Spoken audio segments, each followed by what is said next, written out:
Okay okay dears, ഇന്ന് നമ്മൾ next stance അല്ല നെക്സ്റ്റ് പാരഗ്രാഫ് തുടങ്ങുകയാണ്.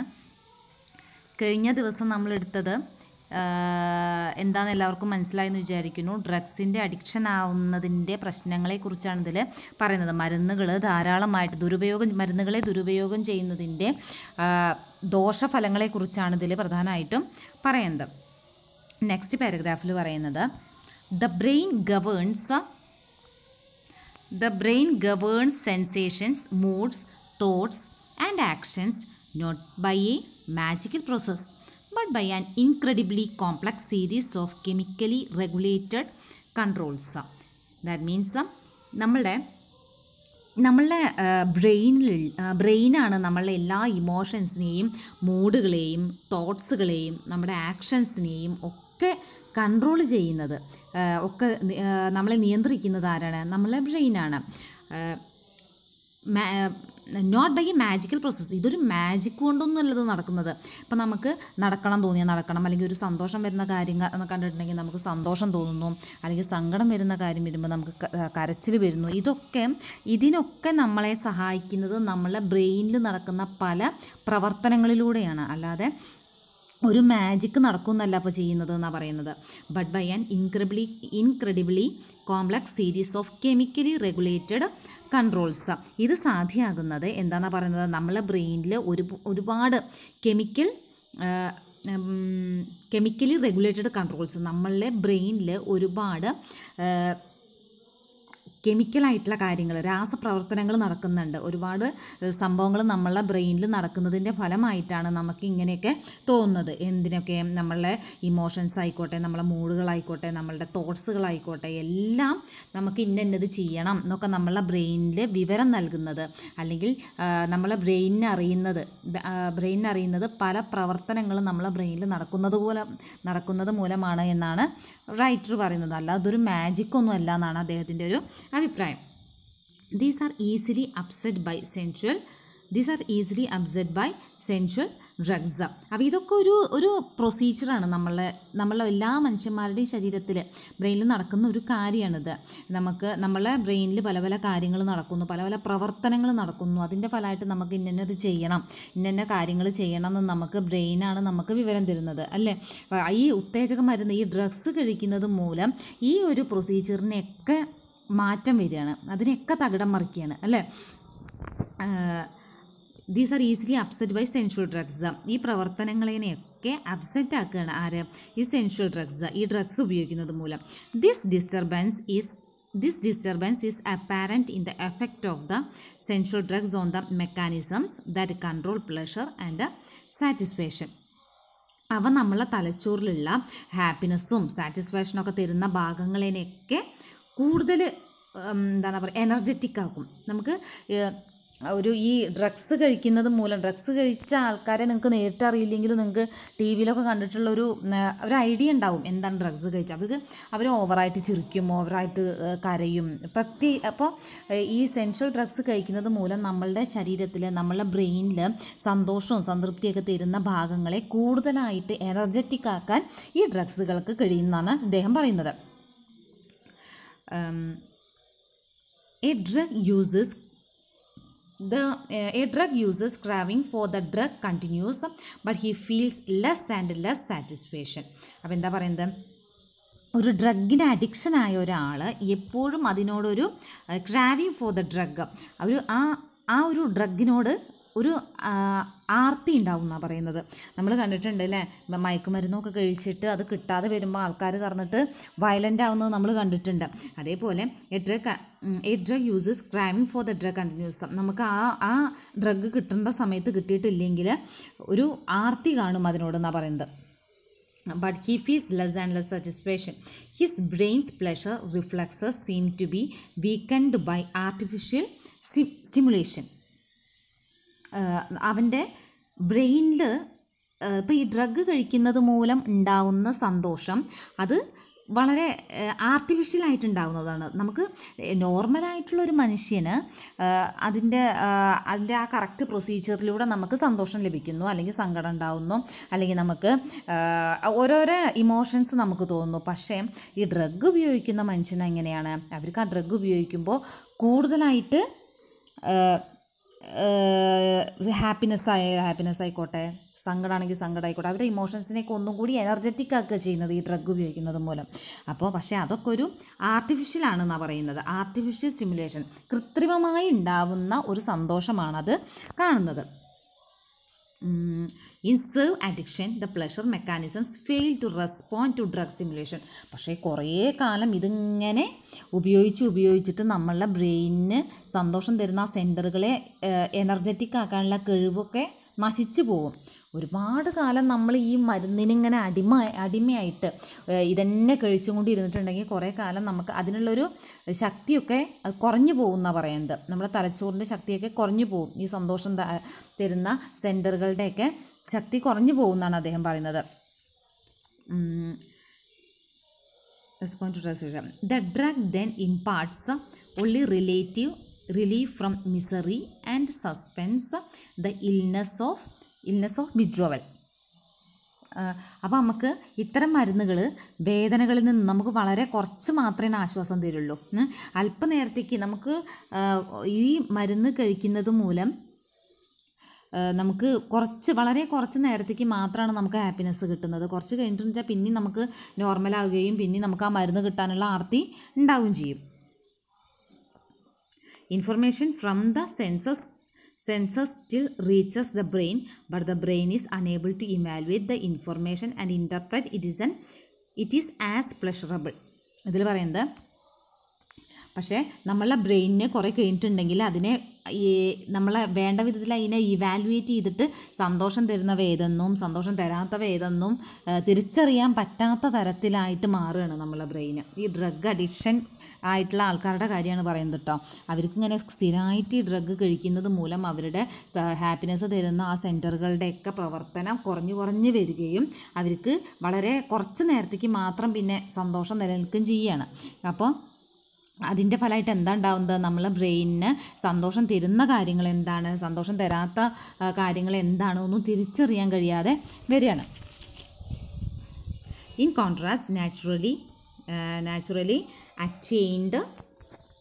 naturally attained pleasures enlarge the sense of satisfaction and can be repeated indefinitely. Last സെൻറ്റൻസിൽ പറയുന്നത്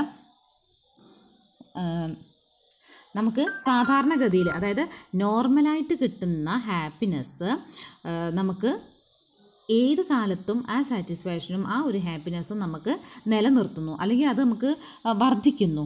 പക്ഷേ ഇങ്ങനെ ആർട്ടിഫിഷ്യലായിട്ട് കിട്ടുന്ന ഈ ഒരു ഹാപ്പിനെസ് നമുക്ക് ഒരിക്കലും നിലനിർത്താൻ കഴിയില്ല എന്നാണ് അദ്ദേഹം പറയുന്നത്. ഇത് നമുക്ക് നോർമൽ പേഴ്സൺസ്, നമ്മളെപ്പോലുള്ള ആൾക്കാർക്കൊക്കെ സാധാരണ രീതിയിൽ കിട്ടുന്ന സന്തോഷം സംതൃപ്തി നമുക്ക് നിലനിർത്താനും അത് വർദ്ധിപ്പിക്കാനും നമുക്ക് കഴിയുകയും ചെയ്യും. അത് പിന്നെയും നമുക്ക് ലഭ്യമാകാനും പറ്റുമെന്നാണ് അദ്ദേഹം പറയുന്നത്. naturally attained pleasures enlarge the sense of satisfaction. നമുക്ക് നാച്ചുറലായിട്ട് കിട്ടുന്ന സാറ്റിസ്ഫാക്ഷൻ ആയിക്കോട്ടെ, സന്തോഷം ആയിക്കോട്ടെ, the sense of satisfaction and can be repeated indefinitely. നമുക്ക് വീണ്ടും അത് ലഭ്യമാക്കാൻ സാധിക്കും. നമുക്ക് ആർട്ടിഫിഷ്യലായിട്ട് കിട്ടുന്ന സന്തോഷത്തിന് നമുക്ക് നിലനിർത്താൻ സാധിക്കില്ല. അത് എപ്പോൾ വേണമെങ്കിലും നമ്മളെ ശരീരത്തിൽ നിന്ന്, നമ്മളെ ബ്രെയിനിൽ നിന്ന് അത് ഇല്ലാതെയാവും. നെക്സ്റ്റ് പാരഗ്രാഫിൽ പറയുന്നത് ultimately the sensory deprivation of the drug addict manifests itself in a general feeling of physical discomfort and in personality changes. ഇതിൽ പറയുന്നത്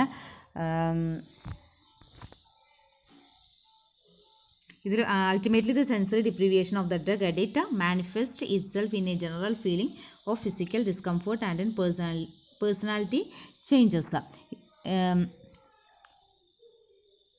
അപ്പോൾ ഇതിൽ പറയുന്നത് എന്താ വെച്ചാൽ, ഇങ്ങനെ ഈ ഡ്രഗ് ഉപയോഗിക്കുന്നവരുടെ സെൻസറി ഡിപ്രിവിയേഷൻ, അതായത് sensory deprivation of the drug addict manifest, sensory deprivation ഇങ്ങനെ കൊടുക്കുന്ന വിവരങ്ങൾ തലച്ചോറിന് തിരിച്ചറിയാൻ കഴിയാത്ത അവസ്ഥ വരികയാണ്. അത് എന്തിലേക്ക് നയിക്കുന്നു? നമ്മളതിനെ feeling of physical discomfort and in personality changes, നമ്മളുടെ ശാരീരികമായിട്ടുള്ള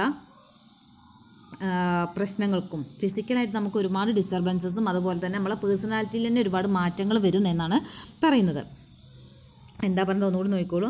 ultimately the sensory deprivation of the drug addict manifest itself in a general feeling of physical discomfort and in personality changes. നമുക്ക് ഈ മരുന്ന് കഴിക്കുന്നതിൻ്റെ ഫലമായിട്ട് ഇങ്ങനൊരു അഡിക്ഷൻ ആയിട്ടുള്ള ആൾക്കാർക്ക് ഇങ്ങനെ നമ്മളെ ഇന്ദ്രിയങ്ങളിൽ നമ്മളെ ബ്രെയിനിൽ കൊടുക്കുന്ന ഇൻഫർമേഷൻസ് തലച്ചോറിന് അത് തിരിച്ചറിയാൻ കഴിയാത്തൊരവസ്ഥ വരികയാണ്. നല്ലതേതാ ചീത്ത ഏതാണെന്നൊന്നും തിരിച്ചറിയാൻ കഴിയാത്തൊരവസ്ഥ വരികയാണ്.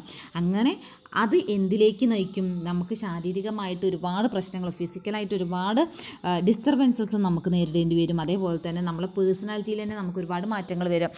നിങ്ങൾക്ക് തന്നെ അറിയാം, ഏതെങ്കിലും ഒരു സിനിമ ഒന്ന് ആലോചിച്ച് നോക്കി. നമ്മൾ ഡ്രഗ് അഡിക്റ്റ് ആയിട്ടുള്ള ഒരാളെ എന്താ ഉണ്ടാവുക അവസാനം? നമ്മൾ കുറേ ഇങ്ങനെ ഡ്രഗിന് അഡിക്റ്റ് ആയിട്ടുള്ള ആൾക്കാർ കുറേ കഴിഞ്ഞിട്ടുണ്ട് വെച്ചാൽ പിന്നെ ഈ മരുന്ന് കിട്ടാതെ കഴിയുമ്പോൾ അവർക്ക് അവരുടെ മുന്നേ കണ്ട ആളേ ആവില്ല, പിന്നെ അയാൾക്ക് ആകെ മാറ്റങ്ങൾ വന്നിട്ടുണ്ടാവും. ഇത് അന്ന് കണ്ട ആൾ തന്നെയാണോ എന്ന് നമുക്ക് മനസ്സിലാവില്ല. അവർക്ക് ആ മരുന്ന് കിട്ടാതെ വരുമ്പോൾ ഒരുപാട് ഫിസിക്കലായിട്ടുള്ള പ്രശ്നങ്ങൾ ഉണ്ടാകും. ചിലവരെ മെൻ്റൽ ഹോസ്പിറ്റലിലാക്കും. അങ്ങനെ ഒരുപാട് പ്രശ്നങ്ങളുണ്ട് അല്ലേ. നമ്മളെ പേഴ്സണാലിറ്റിയിൽ തന്നെ മാറ്റങ്ങൾ വരുമെന്നാണ് അദ്ദേഹം പറയുന്നത്. Physical discomfort and in personality changes. The addict feels depressed and fails to respond either to his environment or to other people.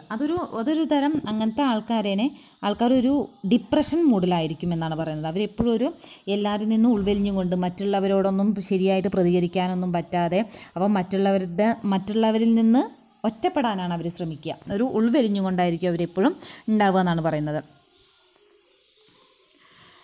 The addict feels depressed and fails to respond either to his environment. അവൻ്റെ ചുറ്റുപാടിനോടൊന്നും പ്രതികരിക്കാനൊന്നും അവന് പിന്നെ തോന്നില്ല.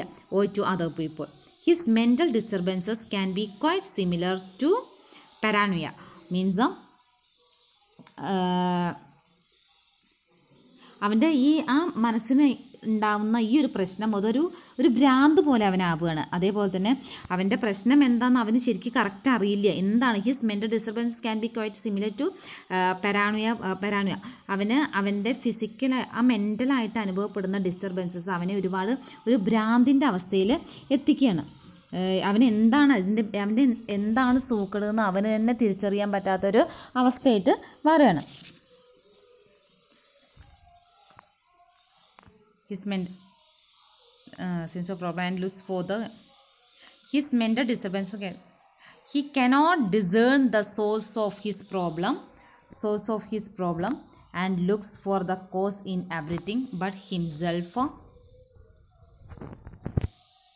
His mental disturbances can be quite similar to paranoia. He cannot discern the source of his problem and looks for the cause in everything but himself.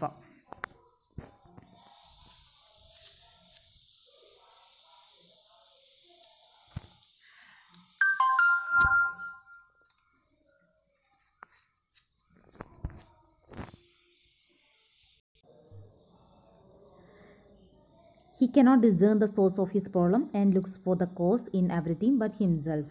ഇതിൽ പറയുന്നത് അവൻ്റെ പ്രശ്നങ്ങൾ എന്താണ് അവൻ ഇങ്ങനത്തെ ഒരു അവസ്ഥയിലാവാൻ കാരണം അവന് തന്നെ അതിൻ്റെ പ്രശ്നം മനസ്സിലാവണില്ല. എന്താണ് അവൻ്റെ പ്രോബ്ലം എന്ന് അവന് കൃത്യമായിട്ട് മനസ്സിലാവണില്ല. And anything external he suspect he draws further and further into himself. അപ്പം എന്താ പറയുന്നത്, അവനിലേക്ക് തന്നെ ഉൾവലിയാണ്. മറ്റുള്ളവരോടൊന്നും കൂട്ടുകൂടാതെ അവനായിട്ട് തന്നെ ഒറ്റയ്ക്ക് ഇങ്ങനെ കഴിയാണ് ചെയ്യുക. അപ്പോൾ അവൻ തന്നെ സ്വയം തോന്നുന്നതാണ്. അവനെ ഒരു പ്രത്യേക തരത്തിലാണ് മറ്റുള്ളവർ നോക്കുന്നത്, അല്ലെങ്കിൽ അവർ തന്നെ പറ്റി എന്താണ് ചിന്തിക്കുന്നത് അവൻ സ്വയം ഇങ്ങനെ വിചാരിക്കുകയാണ്. ഒരു ദിവസം എന്താണെന്ന് പറയുന്നത്, the addict often feels people are looking at him strangely. ഒരു അഡിക്ഷൻ ആയിട്ടുള്ള ഒരാൾ ഒരിക്കലും എന്നോട് ചോദിച്ചു. എന്താ ചോദിച്ചത്? The addict often feels people are looking at him strangely. എന്നെ മറ്റുള്ളവർ വളരെ സ്ട്രേഞ്ച് ആയിട്ടാണ് നോക്കുന്നത്, അവരെന്നെ കളിയാക്കി ചിരിക്കുന്ന പോലെയാണ് എനിക്ക് അനുഭവപ്പെടുന്നതെന്നാണ് അദ്ദേഹം, ഒരു ഡ്രഗ് അഡിക്റ്റ് ആയിട്ടുള്ള ഒരാൾ ഇദ്ദേഹത്തിനോട് പറയുകയാണ്. ഞാൻ പുറത്തിറങ്ങുമ്പോൾ ആൾക്കാർ എന്നെ നോക്കുന്നത് വളരെ സ്ട്രേഞ്ച് ആയിട്ടാണ്, വളരെ എന്നെ കളിയാക്കുന്ന പോലെ എനിക്ക് തോന്നുന്നതെന്നാണ് പറയുന്നത്. And one told me he wasn't sure when people smiled at him that they were not really laughing. The addict can even lose his sense of being alive. അപ്പോൾ മറ്റുള്ളവർ എന്നെ നോക്കുന്നത് എന്തോ ഒരു പ്രത്യേക തരത്തിലാണ്, അവരെന്നെ കളിയാക്കി ചിരിക്കുകയാണെന്നൊക്കെ എനിക്കിങ്ങനെ തോന്നുകയാണ്. ഈ ഡ്രഗ് അഡിക്റ്റ് ആയിട്ടുള്ള ആൾക്കാർ ഞാൻ ജീവിച്ചിരിക്കുന്നുണ്ടോയെന്ന് പോലും അവർക്കൊരു ഉറപ്പില്ല. അവർ ഏതോ ഒരു മായിക ലോകത്ത് ഇങ്ങനെ കഴിയുക ചെയ്യുക. ഒരു ജീവനുണ്ടോ ജീവല്ലേ ഒന്നും സ്വയം ഒരു തിരിച്ചറിയാൻ പറ്റാത്ത ഒരവസ്ഥയിലാണ് ഇങ്ങനത്തെ ആൾക്കാർ ഉണ്ടാവുക. He feels dead inside. അവൻ്റെ ഉള്ളിൽ അവൻ മരിച്ച പോലെയാണ്. അവൻ എപ്പോഴും ഈ ഇങ്ങനെ അഡിക്റ്റ് ആയിട്ടുള്ള ആളുടെ മനസ്സിൽ എന്താണ്, അവൻ ഉള്ളിൽ മരിച്ച ഒരു അവസ്ഥയാണ് അവനുള്ളത്. എന്തോ ഒരു ബൊമ്മ പോലെ അവൻ അങ്ങനെ നടക്കണമെന്നേ ഉള്ളൂ.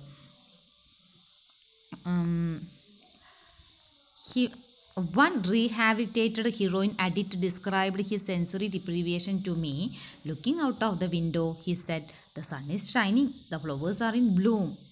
I know these are signs of a good day, but pressing his chest, I don't feel it in here." അപ്പോൾ എന്താ പറയുന്നത്, ഒരു റീഹാബിലിറ്റേഷൻ നടത്തിയിട്ട്, റീഹാബിലിറ്റേഷൻ പറഞ്ഞാൽ അങ്ങനെ ഈ ഡ്രഗിനൊക്കെ അഡിക്റ്റ് ആയിട്ടുള്ള ആൾക്കാരെ കൊണ്ടുപോയിട്ട് ചികിത്സിക്കുന്ന സ്ഥലമാണ് റീഹാബിലിറ്റേഷൻ എന്ന് പറയുന്നത്. അവിടെ പോയിട്ടുള്ള അവിടെ പോയി ഒരു നോർമൽ ലൈഫിലേക്ക് തിരിച്ചു വന്ന ഒരാൾ എന്നോട് പറയുകയാണ്, ഒരു ഹെറോയിൻ പറഞ്ഞ ഒരു ഡ്രഗാണ്, അത് കഴിച്ച് അതിൻ്റെ അടിമയായിട്ടുള്ള ഒരാളാണ്. അപ്പോൾ അയാൾ എന്നോട് പറയുകയാണ്, looking out of the window, ജനൽ കൂടെ ഒന്ന് പുറത്തേക്ക് നോക്കി നോക്കൂ, എന്താ കാണുന്നത്? The sun is shining, the flowers are in bloom. അപ്പോൾ എന്താ, സൂര്യൻ തിളങ്ങുന്നുണ്ട്, പ്രകാശിക്കുന്നുണ്ട്, അതേപോലെ തന്നെ പൂക്കൾ വിരിയുന്നുണ്ട്. ഇതെല്ലാം എന്തിൻ്റെ ലക്ഷണമാണെന്ന് പറയുന്നത്? I know these are signs of a good day, നല്ലൊരു ദിവസത്തിൻ്റെ ലക്ഷണങ്ങളാണ്.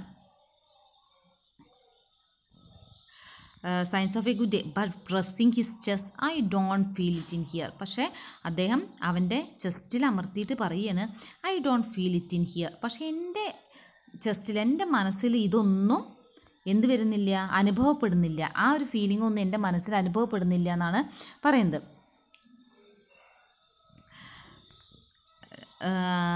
I have seen addicts habitually press their fingers deep into their arms or legs as if to rusher themselves of their own reality.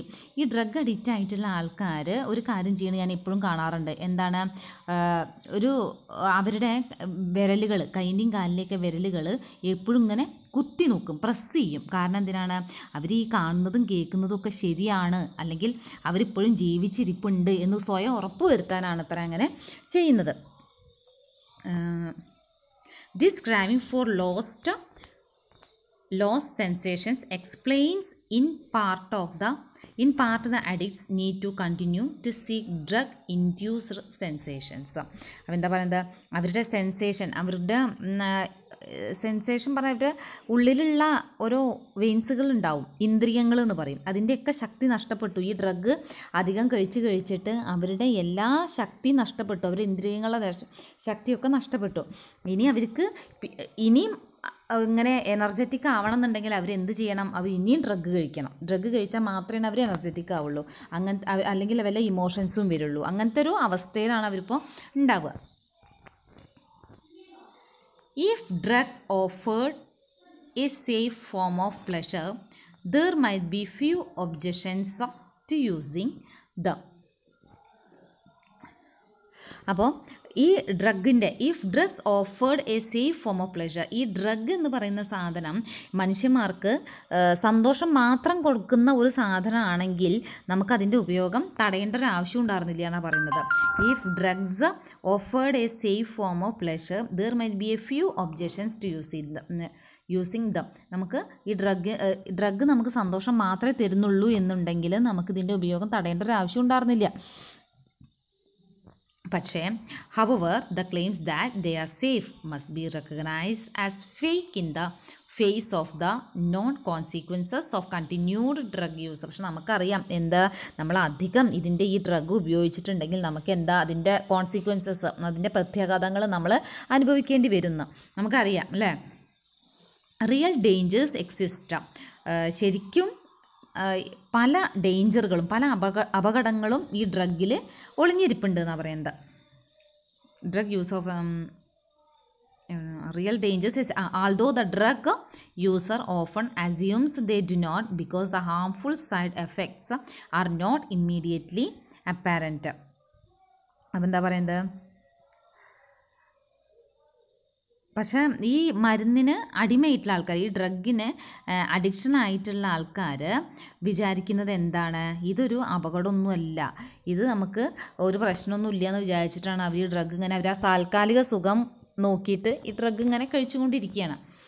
Real dangers exist although the drug user often assumes they do not. അവർക്കൊരു പ്രശ്നം ഉണ്ടാവില്ല എന്നാണ് അവർ വിചാരിക്കുന്നത്. Because the harmful side effects are not immediately apparent. പക്ഷേ ഇതിൻ്റെ ദോഷഫലങ്ങൾ നമുക്ക് പെട്ടെന്ന് കാണിച്ചു തരില്ല എന്നാണ് പറയുന്നത്. പതുക്കെ പതുക്കെ ഒരുപാട് കഴിച്ച് അതിൻ്റെ എൻഡിലെത്തിയിട്ടെന്ന് വെച്ചാൽ മാത്രമേ ഇതിൻ്റെ നെഗറ്റീവ്സ് നമ്മളുടെ ശരീരത്തിൽ കാണുള്ളൂ. അപ്പോൾ ആദ്യമൊക്കെ നമുക്കിങ്ങനെ സന്തോഷം ഉണ്ടാവും, നല്ല നല്ല സുഖങ്ങളുണ്ടാവും. അപ്പോൾ അതുകൊണ്ട് തന്നെ ആൾക്കാർക്ക് ഇതൊന്നും എത്ര പറഞ്ഞാലും മനസ്സിലാവില്ല. അവർ പറയും അവർക്ക് ഇതൊന്നും ബാധിക്കില്ല എന്നുള്ള ധാരണയിൽ അവർ പിന്നെയും ഡ്രഗ് ഉപയോഗിക്കും. പക്ഷേ ഇതിൻ്റെ എൻഡ് ആവണ സമയത്താണ് ഇതിൻ്റെ പ്രശ്നങ്ങൾ നമ്മളെ ശരീരത്തിൽ കാണിക്കുക എന്നാണ് പറയുന്നത്. Possible results range from incidental delirious effects to death from overdose. The dangers that lie between the extremes are the degeneration of health and the depletion of brain function. അപ്പോൾ ഈ ഡ്രഗ്സ് നമ്മൾ ഓവറായിട്ട് ഉപയോഗിച്ചിട്ടുണ്ടെങ്കിൽ നമുക്കൊരു എവിടെ നിൽക്കുന്നു എന്നുള്ളൊരു ബോധം തന്നെ ഉണ്ടാവില്ല എന്നാണ് പറയുന്നത്. Possible results range from incident delirious effects to death from overdose. The dangers that lie between the extremes are the degeneration of health and the depletion of brain functions. നമുക്ക് ഇത് ഓവറായിട്ട് യൂസ് ചെയ്യുന്നത് മൂലം നമ്മൾ എവിടെയാണ് നിൽക്കുന്നത്, നമുക്കൊരു സ്ഥലകാല ബോധമൊന്നും ഇല്ലാതെയാവും. അത് നമ്മളതിനെ എന്തിലേക്ക് നയിക്കും, ചില ആൾക്കാരെ മരണത്തിലേക്ക് നയിക്കുമെന്നാണ് പറയുന്നത്. Dangers that lie between the extremes are the degeneration of health and the depletion of brain function. അത് നമ്മളതിനെ ആരോഗ്യം നഷ്ടപ്പെടാനും അതേപോലെ തന്നെ നമ്മളെ ബ്രെയിനിൻ്റെ പ്രവർത്തനങ്ങളും കുറയാനും കാരണമാവുന്ന പറയുന്നത്. ഈ ഡ്രഗുകൾ ഓവറായിട്ട് ഉപയോഗിച്ചിട്ടുണ്ടെങ്കിൽ നമ്മളതിനെ ആൾക്കാർ എവിടെയാണ് നിൽക്കുന്നത് എന്നുള്ളൊരു ബോധം തന്നെ ആൾക്കാർക്ക് ഉണ്ടാവില്ല. അത് പല ആൾക്കാരെയും ഡെത്തിലേക്ക് നയിക്കുകയും നമ്മളെ ബ്രെയിനിൻ്റെ ഡെത്തിലേക്ക് നയിക്കും. ചില ആൾക്കാരുടെ ബ്രെയിനിൻ്റെയും നമ്മളെ ഹെൽത്ത് ഇഷ്യൂസും ഒക്കെ ഉണ്ടാവും ചില ആൾക്കാർക്ക്. Drugs, after all, act directly on the brain and cause mental mechanisms to respond abnormally.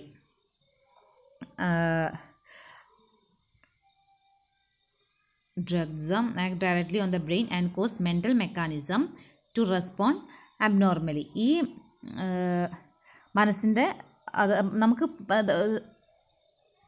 Continuous ആയിട്ട് ഈ മരുന്ന് ഉപയോഗിക്കുന്നത് മൂലം നമുക്ക് എന്തുണ്ടാവും, നമുക്ക് ഒരുപാട് അപകടങ്ങൾ ഉണ്ടാവും എന്നാണ് ഇവർ പറയുന്നത്.